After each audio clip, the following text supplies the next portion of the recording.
AITA for cutting off my mom after she tried to secretly take custody of my son because she thinks I'm not a good enough mother. I'm a 28-year-old single mom to my amazing 5-year-old son, Jake. He's my whole world. His dad dipped out while I was pregnant and hasn't been involved at all. No calls, no visits, not even a birthday card. So it's been just the two of us. And for the most part, we've been doing okay. I work full-time, have a nanny I trust, and my son is happy, healthy, and thriving. Until recently, my mom, 60F, was also a big part of our lives. She helped babysit from time to time, came over often, and doted on Jake like a second parent. At first, I was grateful. Raising a kid alone isn't easy, and having family support made it feel a little less lonely. But over time, her behavior has shifted from helpful to intrusive, controlling. And now, I feel like I'm living in a nightmare I never saw coming. To give some context, my mom hasn't always been the easiest person. She's always had a controlling streak, picking out my clothes well into high school, reading my diary to keep me safe, making passive-aggressive comments anytime I made decisions she didn't agree with. But I chalked a lot of it up to her being a single mom herself. My dad was barely around her in my childhood and doing her best. Then, when I was 15, something tragic happened that I think changed her forever.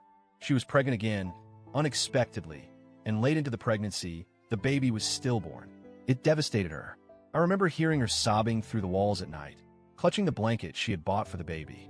She never really recovered from that loss. Afterward, she became even more overprotective of me.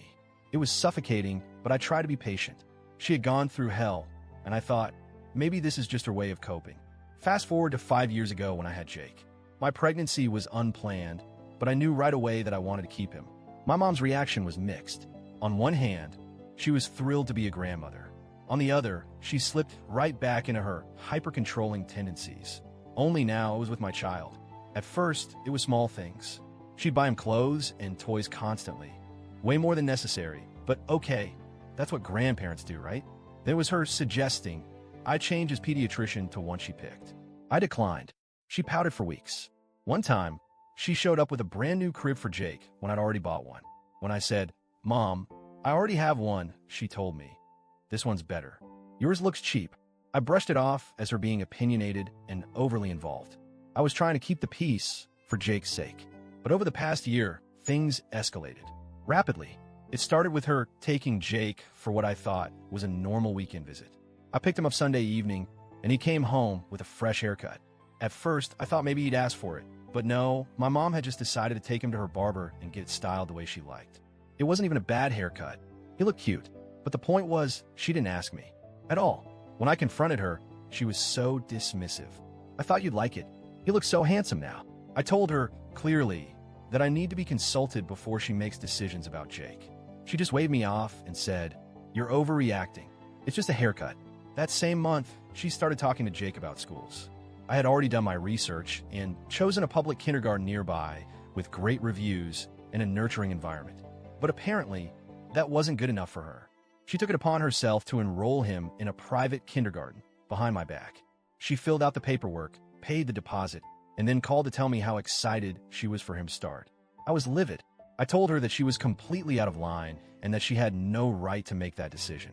She accused me of limiting his potential by not giving him the best education possible. When I told her I'd already picked a school, she had the audacity to say, "You always make poor decisions when you're emotional." I should have seen the writing on the wall then.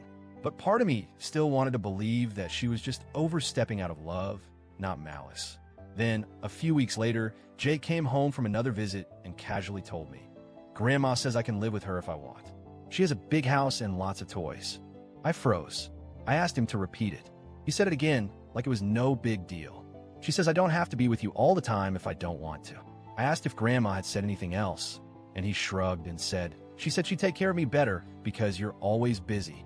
I was shaking. I called my mom immediately and demanded an explanation. She laughed and said it was just a joke. He misunderstood. "You're being paranoid." But it didn't feel like a joke. It felt like a manipulation. After that, I limited Jake's time with her. No more overnights. Supervised visits only. I told her we needed boundaries, that her behavior was unacceptable. She cried, guilt-tripped me, told me I was being cruel. I didn't budge. And then, last week, everything came crashing down. I got home from work to find a letter taped to my door. At first, I thought it was junk mail or some ad, but it was a legal notice. My mother had filed for custody of Jake. Let me say that again. My mom is trying to take my son away from me. She filed a motion claiming that I'm an unfit mother, that I work too much, that I neglect Jake by leaving him with a nanny, that I'm emotionally unstable, that he's in danger under my care.